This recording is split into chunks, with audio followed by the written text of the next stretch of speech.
Brought to you by the only major real estate project in the world accepting Bitcoin. Galt's Gulch, Chile, where you can live and let live, and thrive and let thrive.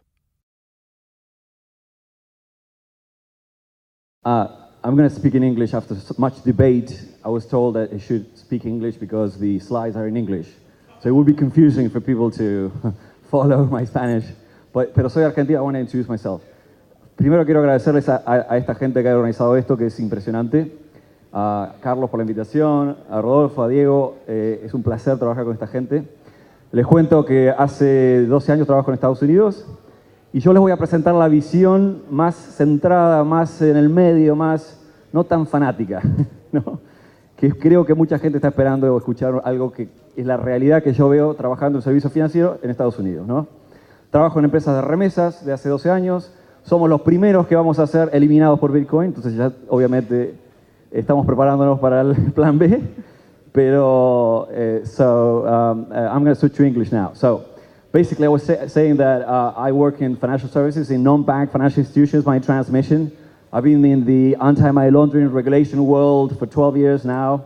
And I'm going to present a view of what I see are all those resistance points and the realities of dealing with the status quo, right? So this is a great description of what Bitcoin, I just found, is very facetious. It's kind of in a joking way. It's like a number-Swiss account. It's cryptic. It's secure. And it's like the ultimate debit card, but there's no card and there's no bank. So it's incredible. It's really amazing technology, right? So, and a few weeks ago, I gave a TEDx talk in Washington, and I had to explain Bitcoin in 5 minutes. And I also had to explain the impact, the potential impact of Bitcoin on the world for social growth, social financial inclusion, all that. And I mentioned 3 things that are very, typical or really salient about Bitcoin. And 3 things that are revolutionary to me. I got involved in from the point of view of risk. What is the risk of this failing? What is the risk of financial crime being committed with this type of technology? How are regulators going to look at this? This is how the angle I entered the Bitcoin world through, right? So I explained that it's revolutionary because it's a distributed network and there's no central authority, right? You cannot go and ask someone, I want you to close this down. It's impossible, right? So, and the trust, the system that we now allocate to a financial institution with thick walls and with buttoned-up people, we now are giving to the network and to the math in the system, right?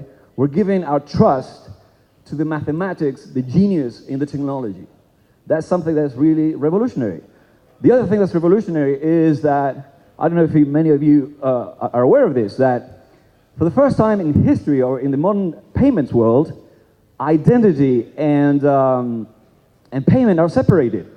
When we make a payment today, every time we swipe a card or we tap our card to pay a taxi cab in New York, or we buy something at disco or the supermarket, we're transferring our identity with that payment. Imagine the hacking possibilities of the loss of identity for ourselves that are there. Every e-commerce site that we log on to, we have to fill out a thick form about ourselves, our social security number, our address, phone number. All that is private information. It's about us as individuals. We are transmitting that information with every single payment through the max stripe of our debit cards today, right? With Bitcoin, that stops. And that's really revolutionary. For the first time in history, only the payment travels, not the information of the consumer, right? So all these regulations to protect fraud, theft, identity theft, they're kind of obsolete now, right? Because the identity stays behind, right? So imagine from the point of view of the consumer, my identity and my information is protected, right? And from the point of view of the merchant accepting the payment, they don't have a responsibility to protect the information, to hold that information securely in their servers or in some system, and they cannot be held liable for fraud, right? So there's no chargebacks, there's no hassles, and they don't have to pay for expensive merchant accounts, right? And the third thing that's revolutionary, from my point of view, I had to explain 3 things, is transparency.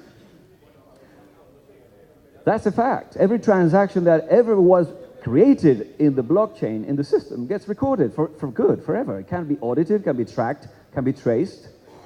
So we are moving into a world where there's some degree of privacy, because those strings of alphanumeric characters don't have a name, address, and phone number or picture, right? But it's not really anonymous, right? Because everyone can see what's going on. So if I am a money launderer, which is my topic, will I want to put in money there in that network? I don't think so, right? Anyway, so these are the things that happened that are kind of a summary of what I see in Bitcoin. And this is a summary of challenges I see. And some of the questions that you asked about what would happen, the status quo, disruption of the status quo. Some people ask about adoption, how my mom is going to understand this, right? So I see these 5 buckets of challenges for Bitcoin, right? Regulation is already in place. We cannot just wish it away. We cannot just say, okay, I don't want to do KYC. I don't want to identify my customer. No, it's impossible. It's already there. I have to do it. So there is regulation already that we have to comply with, that exchanges or players in the industry have to comply with. So there's something there. And there will be more regulation. There's very smart lawyers in DC right now drafting regulation that's going to try to put a damper on some of your businesses or some of your processes in order to protect society from certain risks right now, right? The second thing is transparency and privacy, all these things. And this is a paradox. By the way, the way I got involved in Bitcoin is a year and a half ago, I started researching cyber payments. I was making a presentation, and I came across Bitcoin and researched it. Unfortunately, I wasn't smart enough to buy. It was like $5. But I said, oh, this looks to me like it's value transfer. Someone is transferring value with this, right? And value transfer is something that has been regulated for ages. So I approached the Bitcoin community in New York and I said, guys, I think you are already covered by regulation. I think that this network is going to be something that's going to come out soon. Either the Department of Justice are going to do some action or some regulation. So I presented this in New York in March, early March, 15 days before the March 18, the infamous day. And I said to you guys, I think you're transferring value. This is going to be regulated. And Zito and dicho y hecho. It happened. So and suddenly I became kind of the oracle about regulation. It didn't take me a crystal ball to understand that this was a value transfer system, that it's a payment network, and that financial services are regulated. So I just said it, and I started writing the blog. My blog is Contrarian Compliance. I started writing in English. I translated it into blog de Juan Llanos, que muy creativo. And that's where I write today, and I translate all the articles, and all these things are published for you to understand what regulation is about. Sorry. I just want to say this because one of the blog posts I wrote is, there is a paradox here in Bitcoin, because there is probably too much transparency, right? Right? An investor or a wealthy person wants to protect their assets, and that's why the safe havens exist, right? That's why there's so many tax-free and jurisdictions and secrecy havens in the world, right? Individuals, there's legitimate reasons to protect your estates, your assets. So you go to these jurisdictions, Lázaro Báez, for example, and they want to use vehicles that are kept secret, so their assets are protected, right? So, well, in Bitcoin, you can do it also, right? You can also do that. You can protect your assets because they're basically untouchable, but the difference is that it stays published for the world to see, right? So you can protect your assets, and some people have written about, oh, this is the ultimate killer of tax havens, because now it's going to be totally, if you use a mixer, it's going to be totally hidden, and it's impossible to trace an asset. Okay, so, but still, it's auditable and it's traceable with the right tools and the right knowledge. So that is kind of a paradox, because we want, I mean, the world, you guys, the innovators and the new generations want this to be an instrument for freedom, for liberation, right? From the shackles of society and all of the ills of society, right? But since this is going to be recorded in some ledger, in some system, and that system, albeit virtual, is still auditable and accessible, isn't it kind of a risk, or wouldn't you want this to be totally private? And the answer is yes, and that's why there's a zero coin and there's mixing services. So Bitcoin is kind of creates a paradox between privacy and transparency that someone is gonna, and it's already being attacked. There's interest on the part of the community to do something, and there's also interest on the part of the government to do something about it. Speculation is the other thing. You know, we've been talking about this as an asset class, as an investment vehicle, as something that rises in value or is volatile, and you can use it as it's a token that holds value today, and translated into dollars or fiat currencies, it's as though it were digital gold, right? Or a digital gem, a digital Picasso, a digital work of art. It's scarce, it's limited, and the only way the only thing that's going to happen to it is grow if it's going to be scarce, right? So the question is stomaching the volatility, as Tor was saying right now. But still, governments, regulators, paternalistic institutions want to protect us from screwing up, right? That's why there are rules, and they tell you, we want to protect you from losing your value, therefore we're going to put caps on this thing.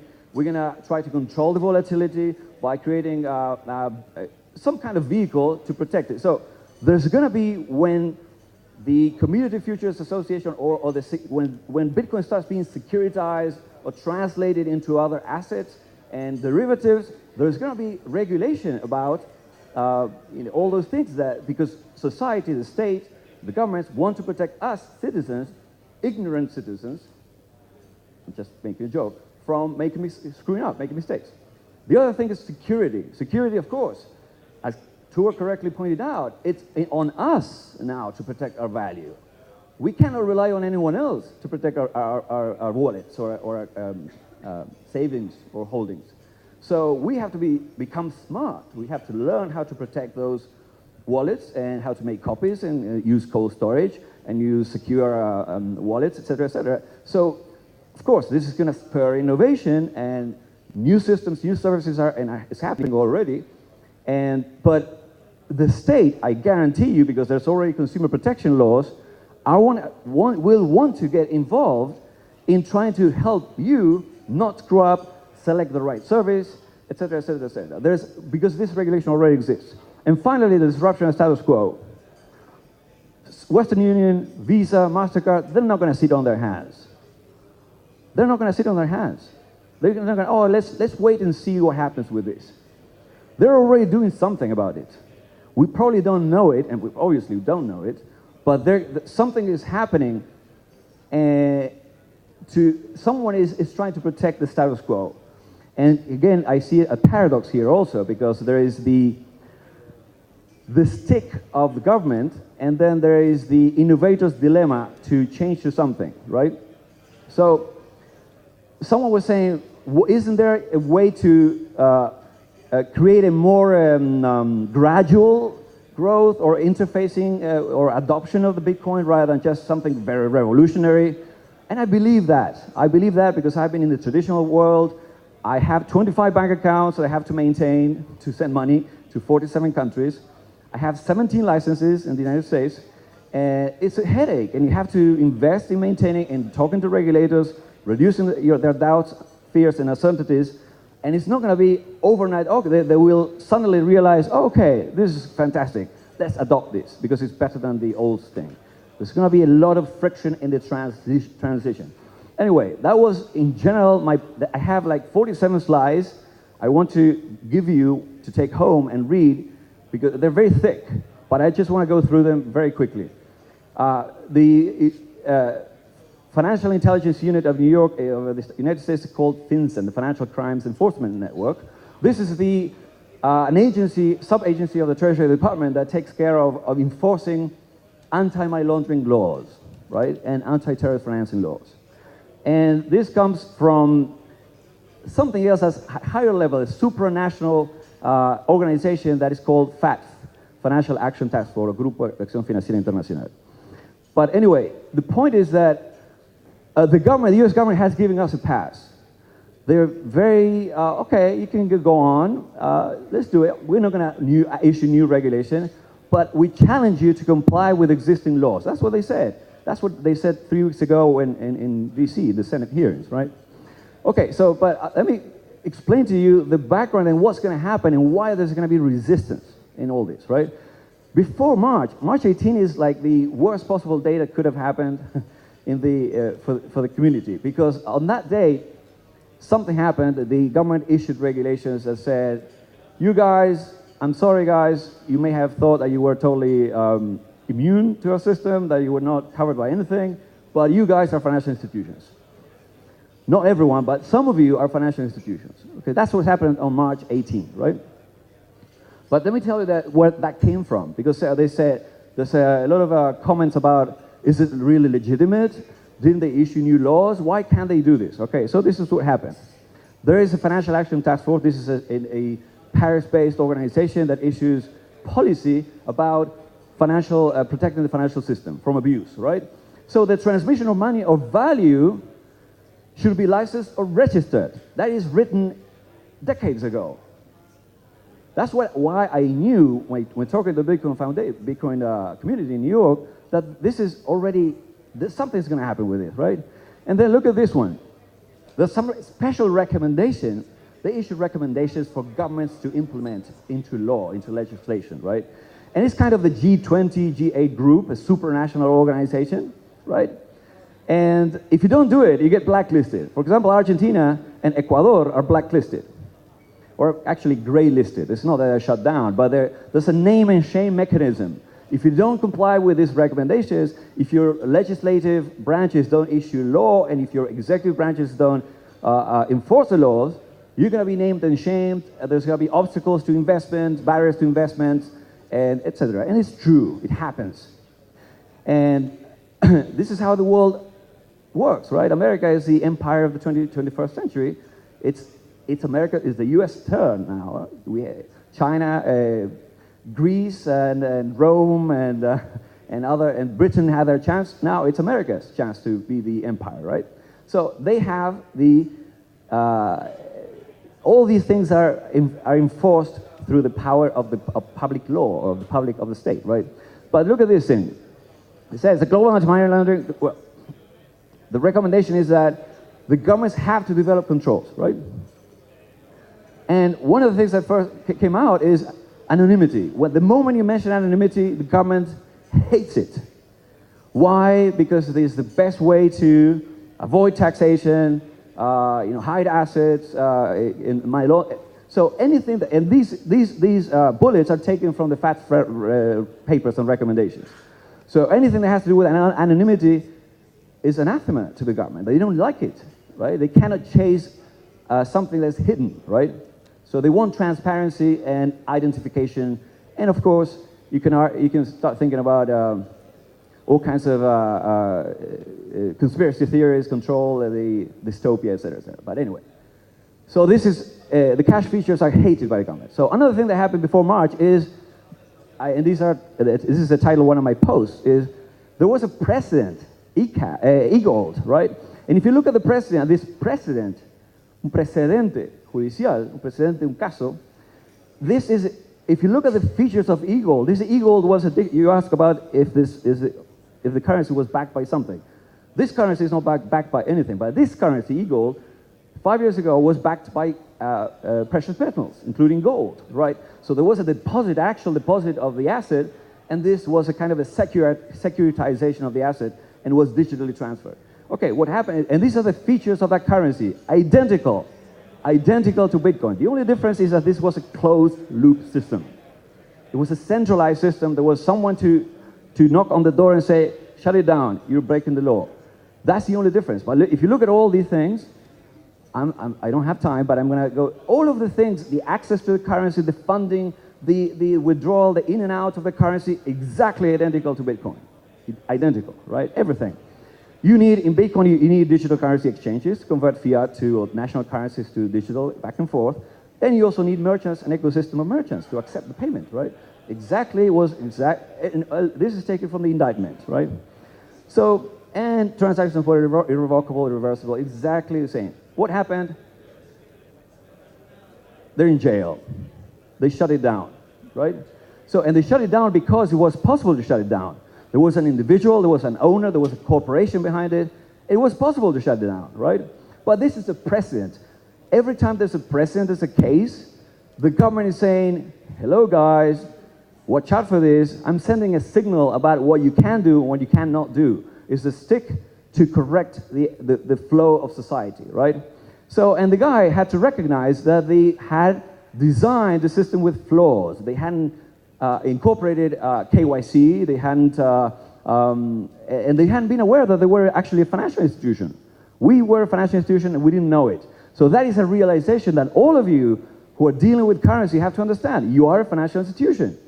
And what happened on this date is that FinCEN issued this guidance and defined users, exchangers, administrators of currency, and they arbitrarily decided that these people, especially the exchanges and administrators, are financial institutions, not the users. Similar to what happened with China 2 days ago, 3 days ago. Users, you're free to do anything you want, but don't interface with currency. You know, the moment there's a translation of currencies, you're a financial institution, and you have to comply with applicable with current regulation. And what they did is the worst possible thing. Of all the possible characterizations, they decided you're going to be money transmitters. And they could have said you're going to be prepaid, because it's kind of a prepaid service. You're going to be an exchange or actually a dealer in foreign currency. They could have said that. The guy said, I'm sorry guys, you're money transmitters. And the implication of saying you're money transmitters is that in America, you have to comply with 48 licenses. You have to obtain 48 licenses. All of the states except Montana, New Mexico, and South Carolina, plus the District of Columbia, that makes 48. And if you're going to go to the Virgin Islands and Puerto Rico, you need another 2 licenses, which are all American territories, both American territories. So you need 50 licenses to operate legally in the United States. And that is just a basic authorization to open up shop. Once you have that, you have to build an anti-money laundering, a federal anti-money laundering program. So that was kind of really a damper on the industry, right? And they started defining virtual currency, convertible virtual currency, and they went even further to remind us that any foreign company, any foreign exchanger or a dealer or translator of currency was also an MSB in the United States if we service US consumers, or if you use the USD, the dollar. This is something very characteristic of the American empire, right? The American empire is, I mean, I'm joking, but I'm saying that the strength of the dollar, the pervasiveness of the dollar today is such that America can easily say, if you're touching a dollar, you're already, under my jurisdiction, basically, right? For taxes, for criminal investigations, for everything. And immediately after the 9/11 events, the government started using the USA Patriot Act, which is this law that came out after the events, and said they started confiscating accounts even in Australia, and they were in dollars, but how can they shut or seize the funds or freeze the funds in an Australian account? They are denominated in dollars. And now they're doing the same with FATCA, with the Foreign Account Tax Compliance Act. So this is a feature of American law and the ability of America to reach out to the world extraterritorially, right?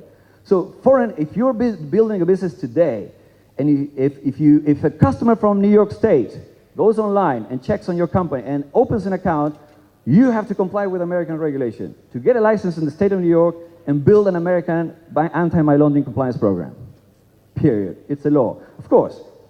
How about the enforceability of that, right? Can they go after me? That's what I get asked all the time. They're not going to go after every startup, every project that opens up business and starts doing some pilots and taking in funds from Texas, California, or anywhere else, right? But if you're big enough, if you justify the investigation, if you become prominent enough, which is the aspiration of every entrepreneur, you could be in trouble, right?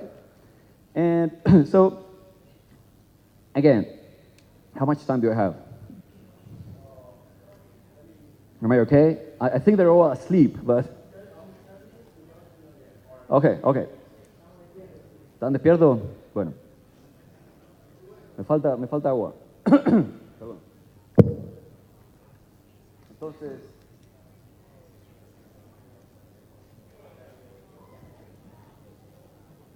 Okay. Estos son los... sorry. These are the... Yeah.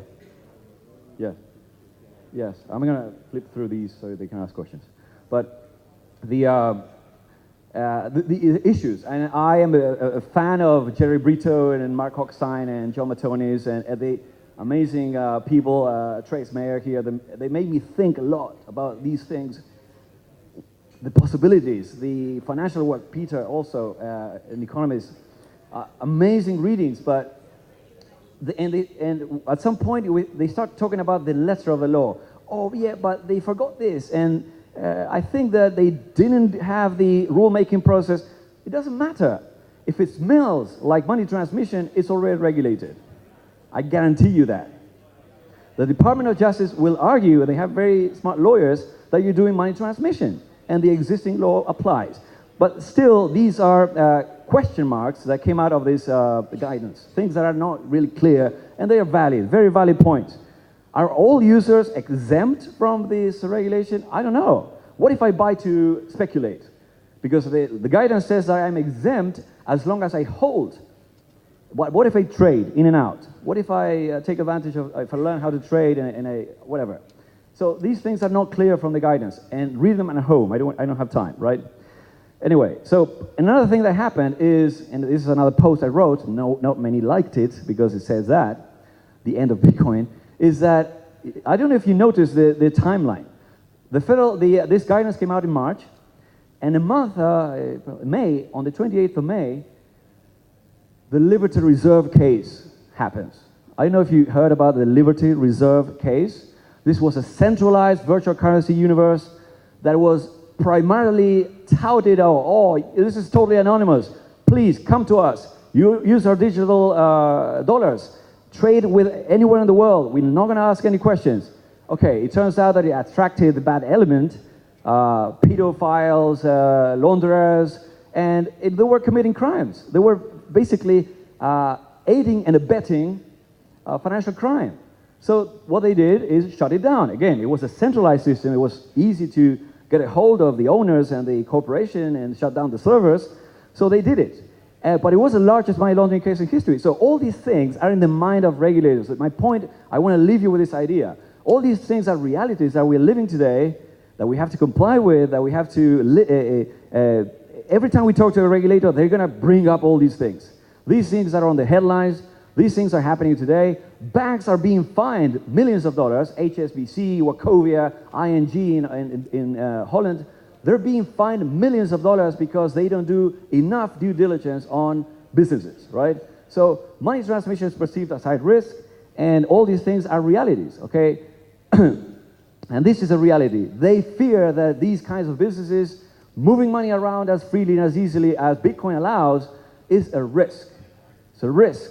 It can facilitate financial crime. What they don't know is about anything about transparency and the blockchain, but they're learning, they're understanding it. So these are all things for you to read at home to see how convoluted and how difficult this is. And these are all the things we have to comply with. And we have all these things. And finally, to finish, there's something else. Once you have complied with all of this, once you have understood the regulation, once you have built your programs, you will not be able to get a bank account. Because banks, because of all these situations, and I interviewed David Lansman, the head of the, I've known him for a decade. He's been fighting to defend the money transfer industry against bank account closings,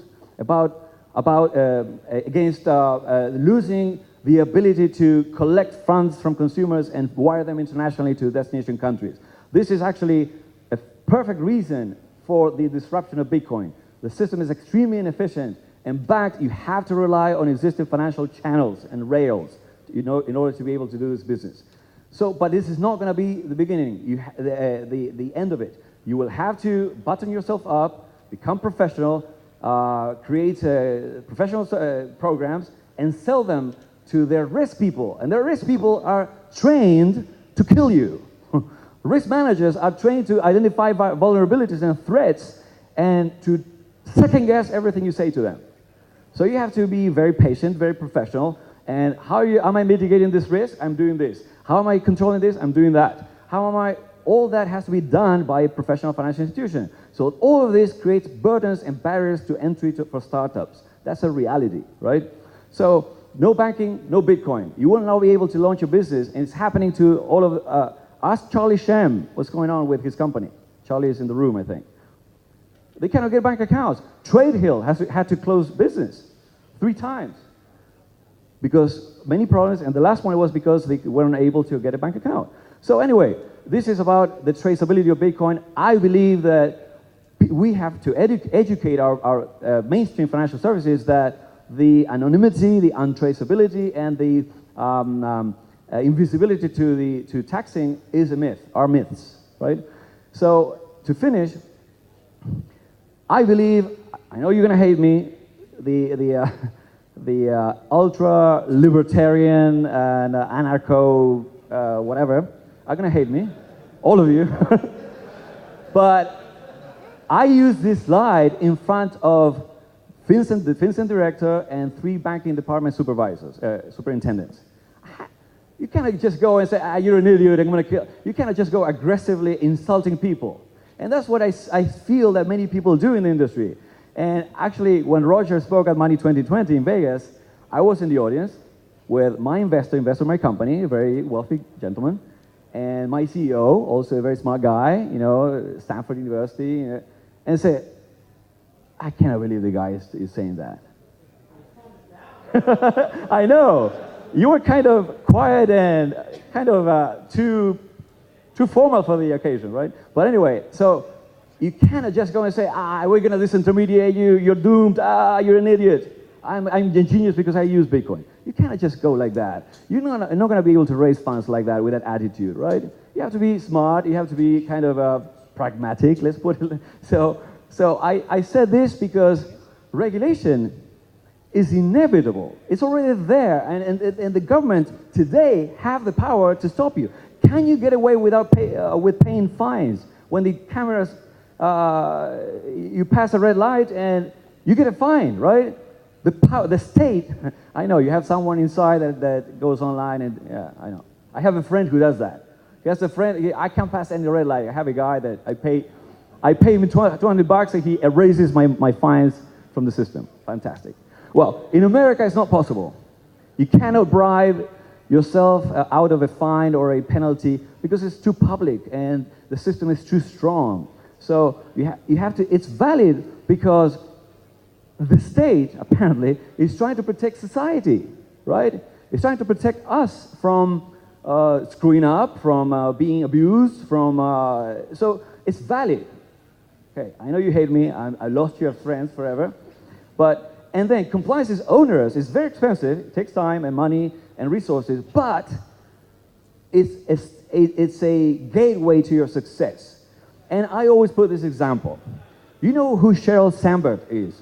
Sheryl Sandberg, COO of Facebook, number 2 at Facebook. So Mark Zuckerberg, he's a genius, the product guy, the creator, you guys, the innovators, but he needs someone with deep connections in DC to get a pass at certain things. And Facebook has faced all kinds of privacy concerns, regulations, hacking, but they have smoothly sailed away from them. Why? Because Sheryl Sandberg used to work with Larry Summers, the Treasury, and she is a very deeply embedded in DC. This is the power of connections. And I'm sorry, don't tape this. It's already too late, right? But anyway, this is how the world works. You need pragmatically to have someone to handle government relations and compliance. I'm sorry, it's a necessary evil. So finally, I want to leave you with, we always want to do anything we want. We want no holds barred. We want freedom, total freedom. But there's things that we must do. And the intersection between those two is what we can do, right? So this is what I think is going to allow you to be successful in business. Thank you very much. Thank you very much, Juan. Brought to you by the only major real estate project in the world accepting Bitcoin. Galt's Gulch, Chile, where you can live and let live, and thrive and let thrive.